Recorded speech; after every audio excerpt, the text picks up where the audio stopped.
Hello, I'm Lowell Martin, and this is MCC Today.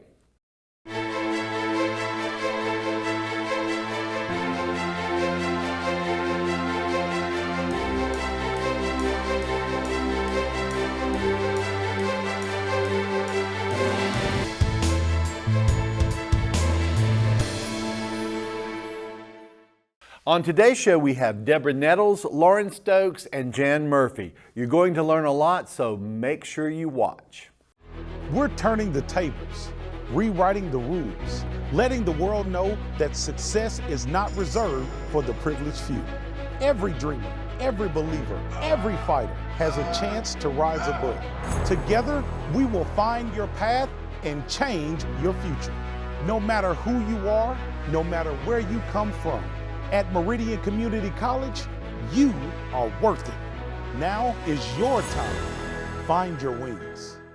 And we are here with the wonderful Miss Deborah Nettles, who is my good friend, and when I go to her in desperation, I answer the call. Now, your official title is? Career and Retention Advisor. Ooh, that's a lot. It's a lot. Okay, so any of our CTE programs, right. Career and technical programs. Right. You're in charge of all of them? Not all of them, but I advise. Vast it feels majority. like it. The majority. I advise for programs in business, division of industrial technology, and then the division of emergency services. Okay. It's about 30 programs. Okay, so but nothing medical related. Well, emergency services, services. Right, that's okay, true. But nothing nursing or health education is another advisor, two other advisors. So, yeah. Okay, so 30 programs still under you. Yes, yeah. Congratulations. Thank you. Thank you. I have known Miss Deborah for a very long time, one of my good friends here at the college, and we always get together and have a good laugh. We have a good time, so I thank you for the opportunity again to have a good time. Well, always. So we have, honestly, I know that our CTE programs are on fire at the moment. We have a lot of really good programs that people can come in for a year or two and get out and make good money at. That is true, and we're seeing an increased interest in career technical education, which is exciting because, years ago you'd see people with a bachelor's degree or higher and they go out in the world of work, but now we see those same people coming back to learn a skill because we're seeing now that jobs in demand have a skill, and most of them require a high school diploma or up to an associate degree around this area. So people are coming back to learn new skills. Some are coming back to enhance the skills they already have. But yeah, it's a good place to be in career technical education. We know at one point, and I don't mean this in a bad way, but I remember when I came here, there was almost like you go in and you study to go to a university, and you're like, when people say, well, don't you want to maybe try this, and you're like, oh no. It's not looking down on those jobs or anything like that, but it was a certain stigma. Yes, it was a certain stigma. It's like the blue collar stuff, where you can make really good money. Really good money. And it's funny, this semester we're excited. One of the valedictorians of a local high school, he picked an industrial technology program, so we're excited about that. And he said he eventually will go back and do a university transfer, but he wanted to try a skill, so we're excited about that. Well, that's our bragging point. It's like, he's a valedictorian, Well, and the thing that shows you, if you can go to, have a year certificate or a 2-year degree, and so you're out making $80, $90, $100,000 a year. Yes. Yeah, and I'm still waiting. Hint, hint. I'm still waiting for my 100,000 or my signing bonus. It just has never happened. But for most of the programs, they have a few perhaps criteria to get into the program. That's true. Some of the ones, it takes a little extra to get in, which is like commercial truck driving. We have to have a motor vehicle report and a permit. And now we're excited we have utility lineman. Yes. It's now in credit. The lineman program is in high demand. Of course, you don't realize you need them as much until the lights go out or until a storm, and you're okay. And then with everything going on, a lot of the linemen locally, they go other places, regional and all. But that lineman program, is it a one semester? One semester, yes. It will start in August. It's for credit now. It's for credit now, yes. So they can actually apply. There is some financial aid. Of course, they cannot apply for a Pell Grant, but through our financial aid, and you just had Lauren in a few minutes ago, she has some scholarships that do pay for that. So yes. And so, but as you said, there's demand. So you take this utility lineman program, 1 semester, and there's 4 months. usually There's a job waiting for you Yes. when you get out. Yes. And I think, I dare say this is the same for truck driving. Yes, the jobs are there. Every 8 weeks we run a class, and every 8 weeks the recruiters come in, the jobs are there, and then we run another class. The jobs are there for very good money. The jobs, yes. And that's the thing, they can go over the road or they can stay local, but the jobs are there, and that's something that, And I know people that, that I talk about the money aspect of it all the time. However, I say, look, I tell students all the time, I'm like, look, if you don't know what you want to go into something where you can make a decent living. There you go. Because so and I know money does not buy happiness, but it can sure rent it. It helps. There you go. I mean, it can sure, and it just helps. If you're looking at and you don't know what you want to do. Okay, then why not go? Look at truck driving. Look into truck driving, and we have males and females that go through the program. And we don't really think about how trucks drive everything until you go to the grocery store and your cereal's out, and then they're saying we're waiting on the truck, and you're like, okay, Do you remember truck driving. I remember waiting on the truck. where we were talking with COVID, and if things were finally ending and things were kind of opening up again, and you would see all of these shipments just waiting for the truckers to come and bring them into the various locations. And it's like that now with stores where you see them waiting to stock. Their trucks are there, but they've got to stock the merchandise. And you also have like the welding program, and I know the welding program, they have people from all over, companies from all over coming and trying to recruit these young people before they've not even, they're halfway through the program. There's a lot of demand in the industrial area, and I want to talk about all of them. We talked about welding, we talked about truck driving, but there's a big demand in precision machining, a big demand in industrial maintenance technician. Just talking to Mr. Bishop, that program is a good program. People really look into it, but they don't think about it at first. Then they go down and see the lab, and they're like, wow. And that is a phenomenal lab. They have really, they have the most up-to-date, they're learning these techniques, the most up-to-date techniques. And, now me, I've been always one of these people who's like, I don't want to perspire. Okay, right. But now air conditioning is good. Yeah. Yes, most of these programs, though, we have a very good student-to-teacher ratio. We do. I believe it's like 12 to 15 we do. Students per. That is correct. That is correct. And like you mentioned about those areas where you don't have to be in the heat. We have in the business division, we have those, but that's a good point. We have students that will come in and we ask them, what do you want to do? What do you want to be when you grow up? And it helps when they tell us what kind of environment, because some don't like the air. Some want to be out working with them with their hands. And some do not want to be in an office. Right. There's some don't want to sit down. So then we can tell them about other options. Of course, we have business and office management. We have medical office management. But then we've got other areas. We have culinary arts. We have media production. Those are the people here, Yes. And now we're seeing media production going into podcasts, social media, ways that a lot we of never things. dreamed of. Right. Then we have network cybersecurity. That's in demand for the IT people, software coding. So it's just a lot of areas people are in demand. EMT. Yes. That's a 1 semester program, emergency medical technician, and it leads to paramedic, but you don't have to go to paramedic. You can stay with that 1 semester. Well, so if someone is interested in one of these programs, how can they get in touch with you? They can email or call. They can call 601-553-3404, or they can email Deborah, Deborah, .nettles@meridiancc.edu. Well, listen, I want to thank you so much for being here today. Thank you for the I'm going to have you on opportunity to come again, by. Thank you. for the next 30 years that we're here. There you go, yeah. And it'll fly by. It will fly by, but I really appreciate it. Thank you so much. We'll be right back. MCC costs less and gives you more. Are you ready to jumpstart your career but don't have the time for a traditional 4-year degree? Meridian Community College can have you workforce ready in as little as 1 semester. We have workforce programs ranging from 1 semester to 2 years with experienced instructors and hands-on training that will help you gain the skills you need to succeed and start earning a paycheck sooner. Find your wings at Meridian Community College. We are here with the wonderful Miss Lauren Stokes. How you doing? Doing all right, Lowell. How are you? Oh. How much time do I have? Let's just leave it at that. Now, your official title is what? I am the State Grant Federal Work Study and Scholarship Coordinator. Okay. So I handle a lot of stuff. A lot you got of a lot of hats. stuff. Yes. A lot of hats.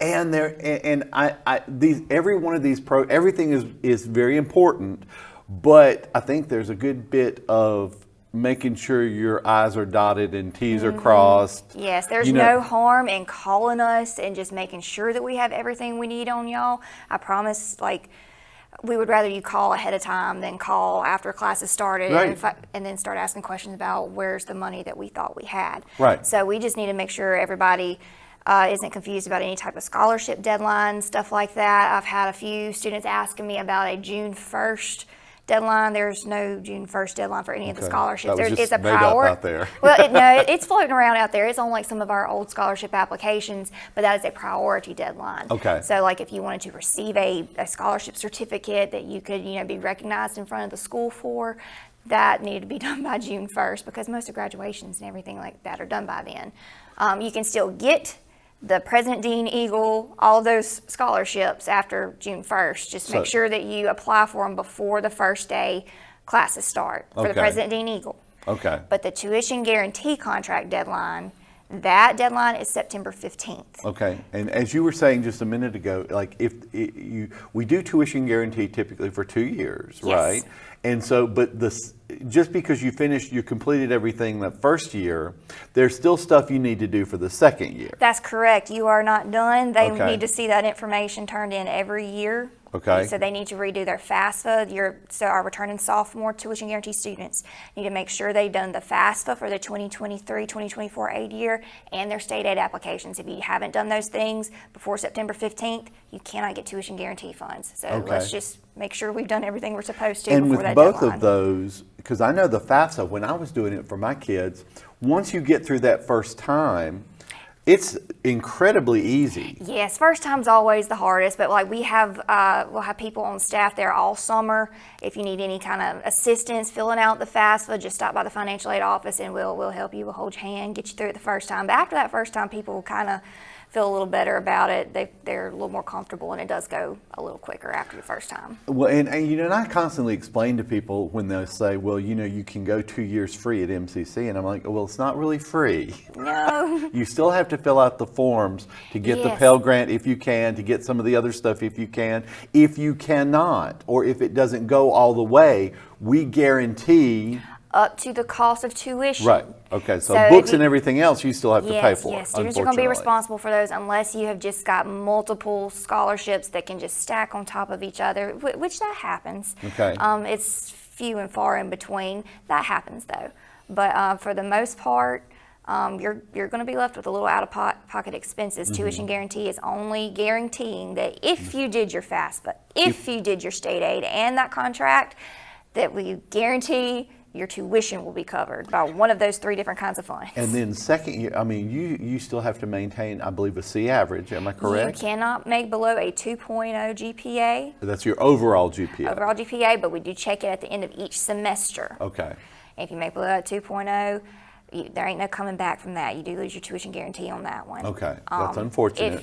If you're supposed to stay enrolled full time, 15 credit hours. If something happens and you have to drop before the end of the semester, say you drop to 12 hours, we'll give you a little bit of grace on that. We're going to let that scholarship pay, but until we know that you're going to stay in 15 hours and complete those 15 hours that next semester, then and only then will the scholarship pay over for the spring. I had a young lady was talking, and she was like, "There's just so many rules attached to it." And I was like, "Wait a minute." I said, to be able to graduate within 4 years with a degree, 2 years or 4 years or whatever, most people will have to take at least 15 hours per semester. Yes, if you want to graduate on time, that's what you got to do. Unless you want a 6-year, 2-year degree. Yeah. Let's not do that to ourselves. It's too much. So the general requirements for getting out of here in 2 years, that's still kind of the same across the board. In order to keep those scholarships and everything, that's the reason we put those requirements out there. We want you to get finished in 2 years too, and go on and be successful. When I hear scholarships, now if someone gets a scholarship and they're still getting tuition guarantee, the scholarship will pay the money before we pay the money, right? Do you understand what I'm asking? Or I might not understand what I'm asking, but what I'm saying is we guarantee tuition. Yes. But if they get a scholarship and a Pell Grant, okay, If then your tuition is covered by either of those kind of funds, we're not involved in it. Right. Okay, that just, if you don't get any of this, Yes. we will guarantee your tuition. yes, or if you only get like a little $500 scholarship and your Pell Grant's only, let's say $800, that's not enough to cover your tuition. So in that case, tuition guarantee will kick in and cover that gap there. Okay. Just to make sure that tuition is covered, you're still going to be responsible for those fees and stuff.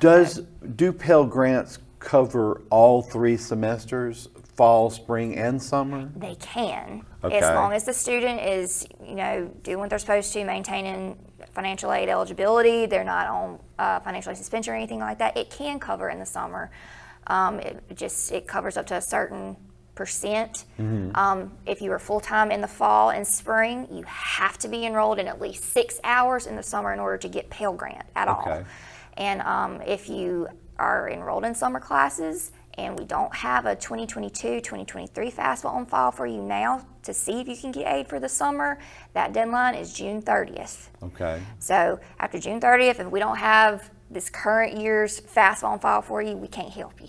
Now, you had said that it doesn't hurt for people to call and make sure that everything's in and everything's as it should. Is there can they look online anywhere or in our EagleNet anywhere, in their EagleNet anywhere, to see if something's I thought at one time they could look and see, well, hey, your transcripts aren't here, or your, it's not here. Can they do the same with financial aid, or is that some of it is going to be in their EagleNet, but like this far, like before the semester is going to start in the fall, we know what students are supposed to be getting if they've already completed everything, but we haven't been able to memo those funds over or set those funds up for the next year yet. That should be done sometime in the next couple of weeks, but we're just not quite there yet. I'm just so impressed with y'all because, being able to maintain a good relationship with students. Well, when you're involved with money, it can go downhill very fast. Yeah, people don't play. Especially when they think they're getting something and it turns out it's not going to be exactly what they thought it was going to be. Yeah, we hate to break hearts, but we try to do it gently. Well, yes. Yeah, and then we try to, offer them other options for getting aid too. Like we have plan B, plan C, plan D if we have to. We can send you somewhere to ask if you're eligible for any kind of aid otherwise. But you had said okay, for the summer it's June 30th to make sure that their stuff is in and they'll be able to do the Pell Grant, and they have to have at least 6 hours. Yes, if they were full time in the fall or spring, they have to be in 6 hours. If they weren't full time, then that requirement isn't there. But it will still be prorated down based on the amount of hours they're enrolled in. And then scholarships, there is no June 1st deadline. You're still good for your scholarships. Just make sure you got them done before school starts in the fall. Okay. And we'll be happy. We can get it on before then, but that September 15th deadline for tuition guarantee, that one's a hard date. Can't move that one. Can't do it. Thank you so much for being here. I appreciate it. You're welcome. Thank you for having me. We'll be right back.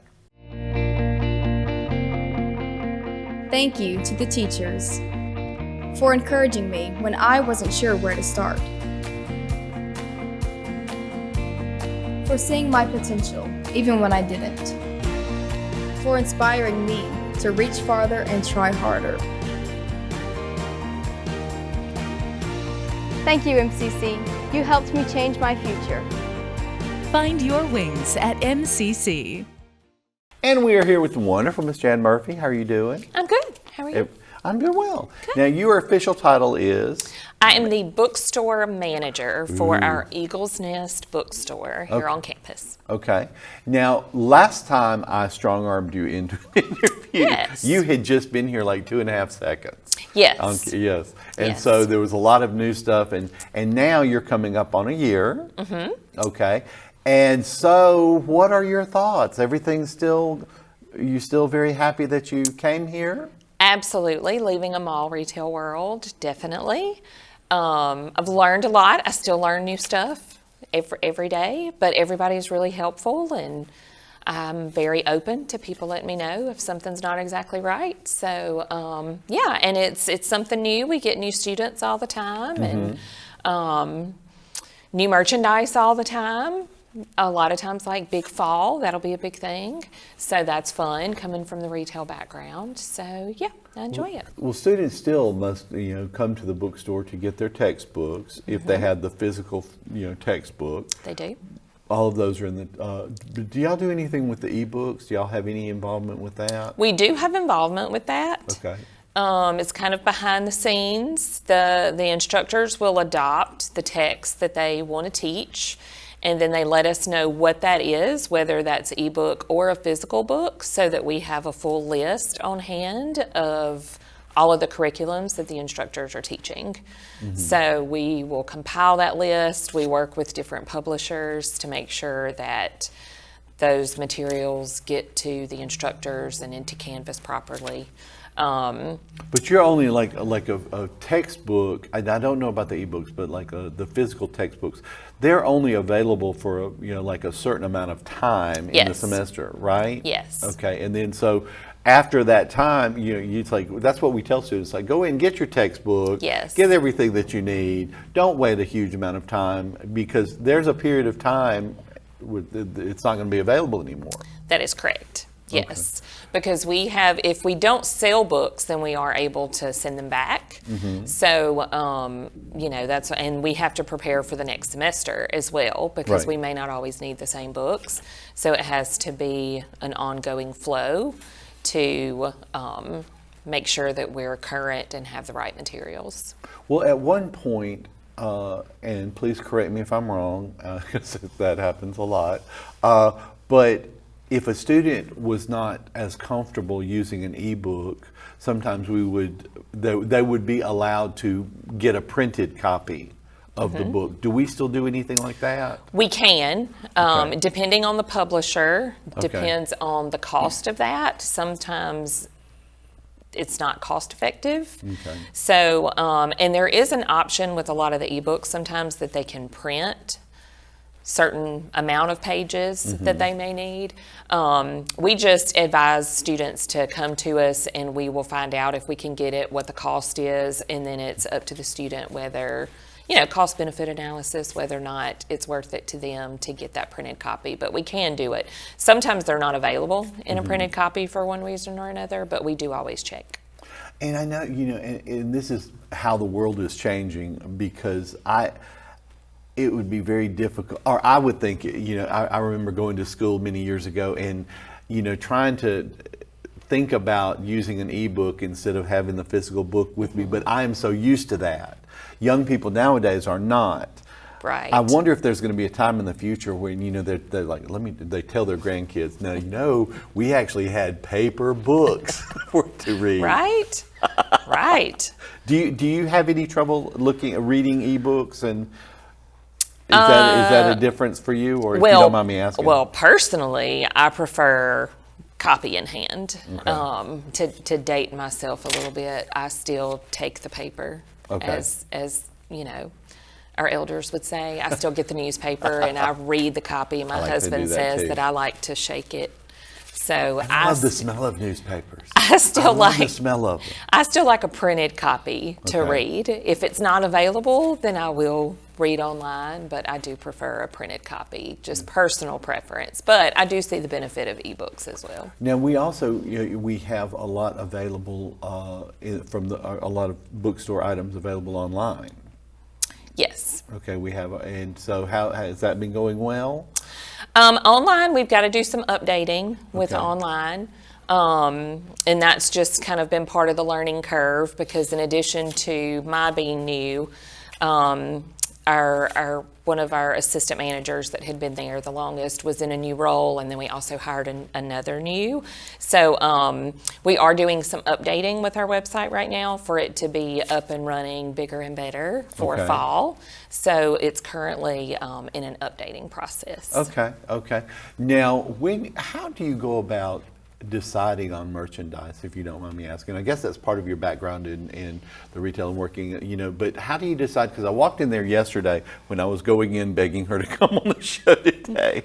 But I walked in yesterday and you got so many, beautiful shirts with just the colors. I love the colors. How do you determine what you think is going to sell. I'm just curious. Well, we ask for opinions. Okay. From students, faculty, staff, especially people who come in regularly. We do try to get opinions on things.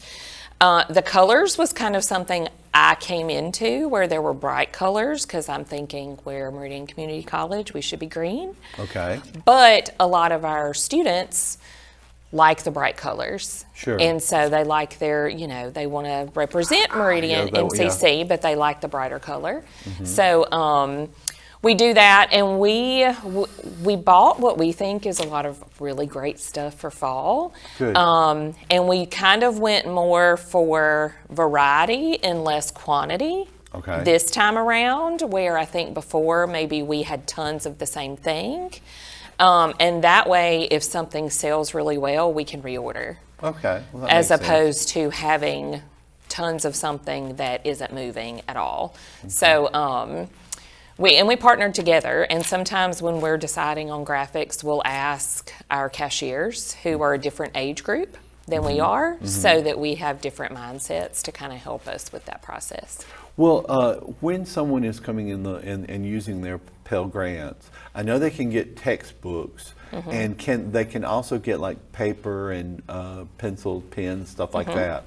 But now none of this merchandise, as far as the shirts and stuff like that, they can't get any of that on Pell Grant. Am I correct in that? Well, with financial aid at the beginning, they cannot. Okay. They, especially the bigger semesters, they have to go at least a month to get all of their books, supplies, and things like that are necessary for class. Okay. And then we do open it up on a certain date where they can use money they have left over if they want to get other things. Okay. Whether it be, snacks. We have a lot, that want to eat, so they'll come in for snacks.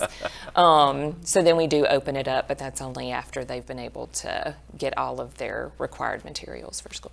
Okay, well, listen, I want to thank you so much for being on the show Thank today. you. I know, I strong-armed you, but I do appreciate it greatly. And I'm going to have you on again. Yes. Because if we do it like when you first got here, after a year, maybe, just to see how things are going. Yes, sounds good. We'll be right back.